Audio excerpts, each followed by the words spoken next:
Hello there guys, welcome back to Younes Talks Football, welcome back to a brand new video. I hope all of you are doing well, 24 hours removed since the calamity that we witnessed yesterday where Chelsea absolutely... I've still not found the adjective, I've not found the word, I've not found the describing word to describe yesterday.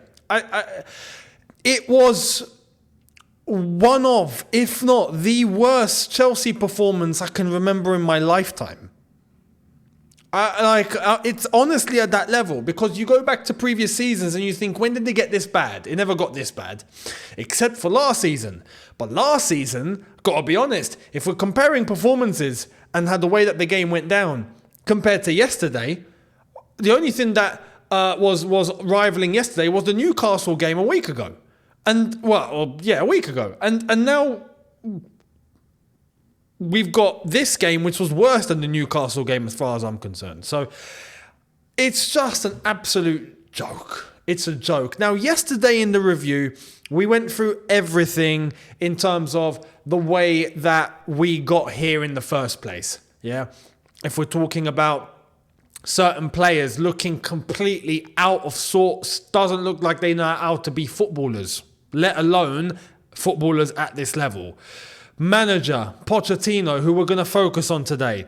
But on top of him, the recruitment, the ownership, the strategy, how we've decided to go about our business, what we've got in, like all of this has contributed to where Chelsea are now, right? Yesterday, we put a lot of emphasis in the review on the ownership, on the recruitment, how a lot of these players are not good enough, even though Poch is to blame for a good extent of what went down yesterday. But we focused on the overall picture of Chelsea as a football club and how did we get here. That was the reaction from yesterday's result, because yesterday was inexplicable. Inexplicable. But today, I'm going to talk about Poch. Because something changed yesterday for me. When I'm talking about Poch, something changed. But I have to emphasize what I think the best way forward is. So this is why we're going to focus on Pochettino. I saw a few things and I got to be honest, we were waiting for certain things to come out today.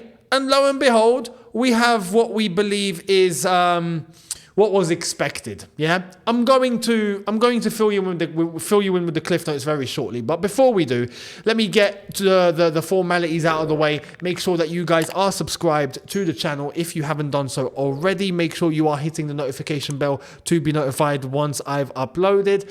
And don't forget to hit the like button if you agree with this. If you don't, then still like if you want. But let me know in the comments your thoughts and opinions. Yesterday, something changed for me in regards to Pochettino. Yeah. After the Newcastle game, what did he come out and say? It was the worst performance of the season. I'm angry. And then after that, he did the whole thing of, we won't be having a day off. We're going to be in training tomorrow. And then lo and behold, we had 2 days off. And then we managed to beat Brighton in the manner that we did. People then decided to justify having those 2 days off, only to show up against Man United and then absolutely capitulate in the way that we did. And then we heard what Poch had to say. So let's get into what he said last night after the game was done. And then I'm going to tell you what I think. This is from Fabrizio Romano, but we will come to that later. This is from Mauricio Pochettino yesterday after the game. They deserved the victory. They had more energy than us. Maybe we were affected because we played Sunday with one less.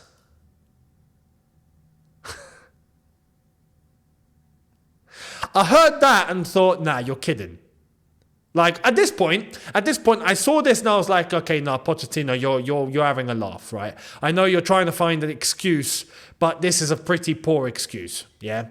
But it's an excuse, and I can understand why he would try to find something to say, and that is probably the only thing you can try and find to say that might help justify such a shocking performance that we saw yesterday, and a shocking display with a loss against a Man United team that didn't look fantastic, but we made them look absolutely unbelievable. So this was just a very, very, very, very bad excuse. We've been playing one game a week. We've played 2 games a week once this whole season, and that was against Blackburn. And even in that game, we cut it fine, and we only beat them 2-1. Was it 2-1? Was it 3-1? 2-1. Anyway, that was a poor performance in and of itself, but that was against Blackburn. Yeah? That was the only time we had 2 games in a week. Since then, we've had 1 game every week. Nice gaps. 2 days off. We play 1 game on the weekend, 1 game midweek. Oh no, look, we're a bit tired because we went down to 10 men. Poor. So I heard that and I thought, okay, you're taking the mick. Yeah. And then I heard this. And this was the turning point for me. Pochettino's talking about results being good enough, and he starts explaining the project and the process and all of this, and players fit and all of that, players out, right? And then he says, Pochettino is not angry at all after this defeat. He says, I am not disappointed because I think they gave everything. I'm going to show you something. There we are.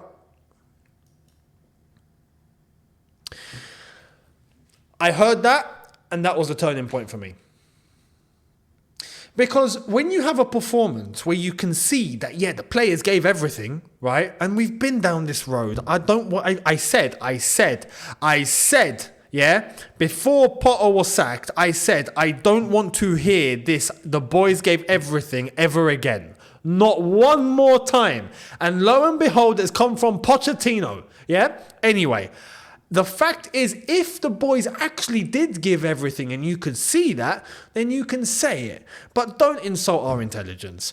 Don't try and make it look like yesterday was okay. He actually came out and said that, yeah, the first half was pretty poor, right? And the second half, he was happy with the performance in the second half. What? Second half was just as bad as the first. I was there waiting for a reaction. We didn't get it.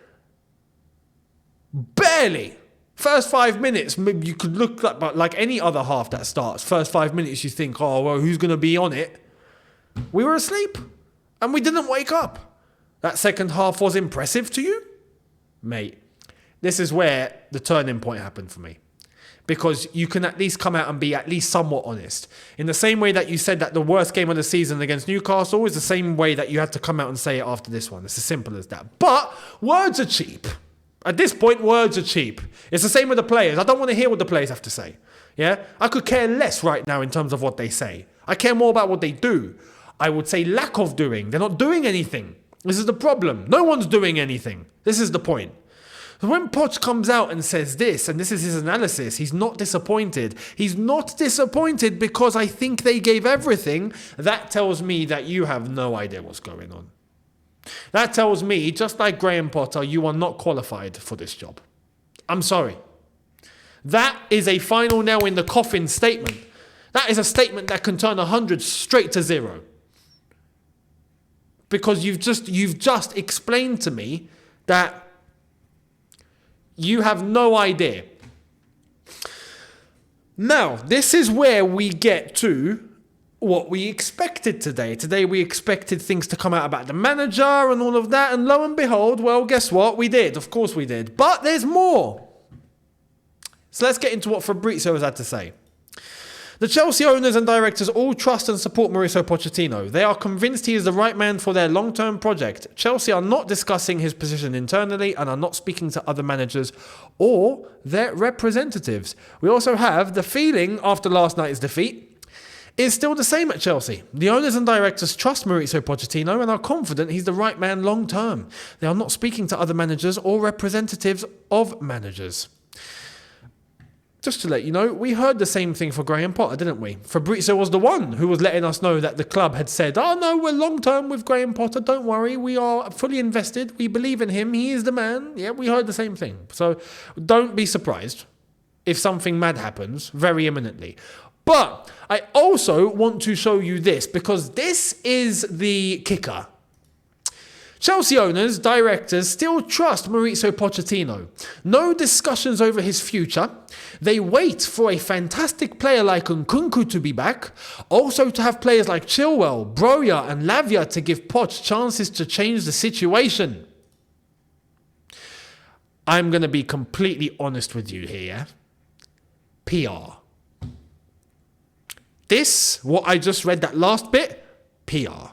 That is Chelsea trying to get it out to the public that there's still some hope. Don't worry, look, we've still got these circumstances. Let me tell you now, if people are expecting Nkunku to walk into this team like I've seen today, not everyone, to be honest, I've seen a lot of people call it out, and fair play to the ones that have. But after this news came out, there are some that are thinking Nkunku's going to be the Messiah. Yeah? The second coming of Jesus. He's going to come in and just lift Chelsea Football Club with one hand. And he's going to run across the line with Chelsea Football Club in his hand. You guys are mental. Anyone actually thinks that Nkunku is single-handedly going to change the situation at this football club, you've lost your head. You've lost your mind. This team is in the bin. This club is in the bin. That's it. End of story. People are going to see Nkunku on the bench against Everton and they're going to be like, oh, we're going to beat Everton. You're dreaming if you think we're going to beat Everton. By the way, they're playing right now. Have you seen what Everton are looking like? Sean Dyche was at Old Trafford yesterday as well, by the way. We're going to get killed. Physically, we're going to get killed. They look like machines out there. We're struggling on 2 games in 1 week. Whoa, big deal. We're tired. So people looking at Nkunku like he's going to be the almighty saviour. Look, Nkunku is going to come in. He might have a moment or two. He might actually look good. In and around the bunch that look horrible. He might actually look good, right? Much like how Cole Palmer yesterday looked. At one moment, got the goal, looked decent in one moment. But Nkunku is going to end up being exactly the same.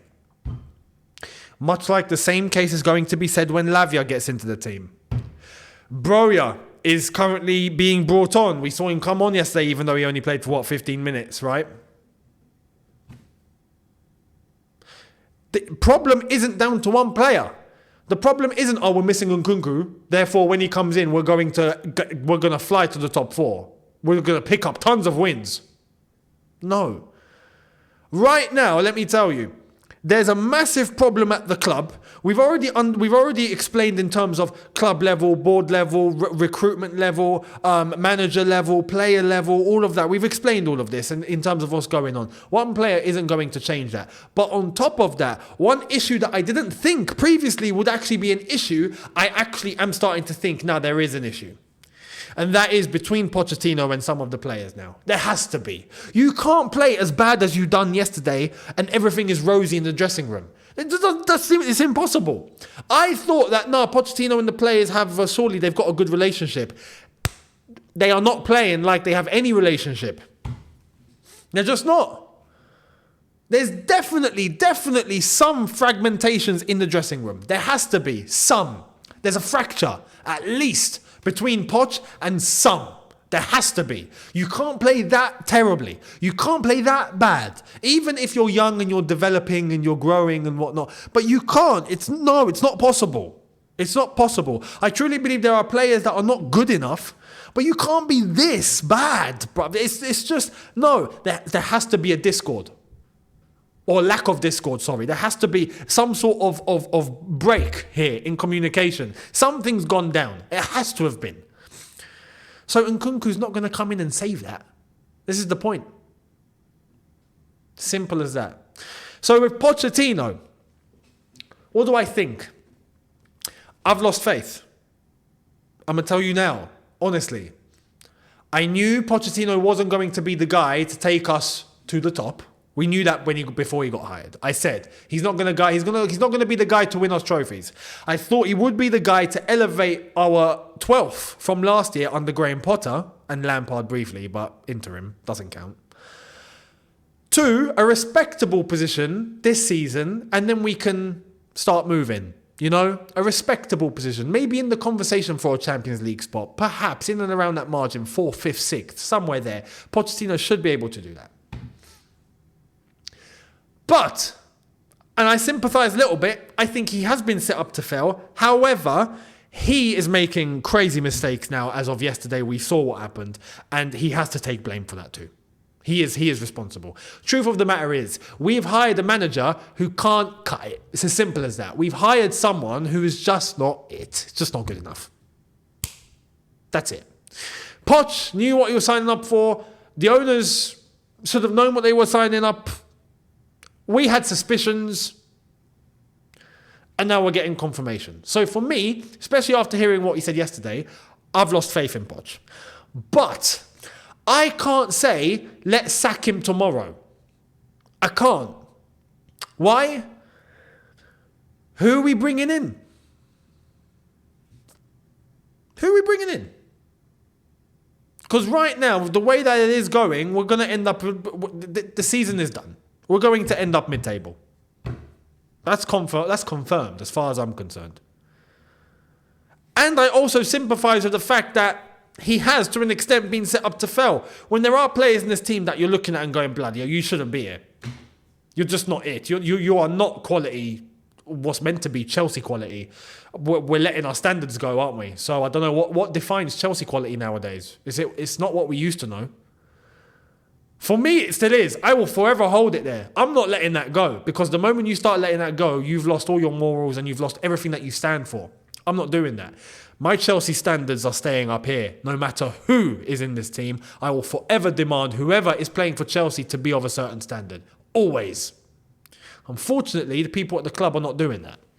So, Pochettino, as much as I have lost faith, and I think it's a matter of time, if I'm honest, but if I had the call to make, would I get rid of him? I wouldn't get rid of him without a contingency plan. I wouldn't get rid of him without having a direct replacement ready that I know is going to be an upgrade, someone that is going to be proper. But Chelsea needs someone elite to walk into this club and change it from head to toe, from top to bottom. We need an elite gaffer. We have to. We have to. The strategy needs to change. The board, the owners need to look at this situation and go, okay, we'll have to change our transfer policy. We need to build a spine. We need to get some experience in. And boy, oh boy, do we need to get an elite manager that can manage it correctly with the way that it needs to be done. And then we can start thinking about developing young players once we've got that established. That needs to be the strategy. If it means breaking the bank a little bit, it's got to be done. If it means breaking the wage structure a little bit, it's got to be done. If it means that you're going to maybe have to sell a few players, you're going to have to do that. It's as simple as that. But you have to change the strategy. And on top of that, get an elite manager in. We're going to have to. If not, we will be staying here for a very long time. So buckle up. I'm not accepting that. I'm not letting it happen. So what do we do? The other option is to, well, look, we either sack Pochettino and we get an interim in. We're going to go down that route again. Or we keep him, see what happens, and if it gets really, really, really bad to a point where you have to make the change, like we are in the relegation zone, so be it, we make the change. Then we get an interim. Or if anyone's got anyone in mind in terms of who's available, please make it known. Or we wait until the end of the season and we see who's going to be up. So that's all that can be done. Let me know your thoughts down below. Much appreciated. And I will see all of you tomorrow as we probably get into more of this because it's an absolute mess now. The vase has been smashed, as they say, and you can't piece it back together.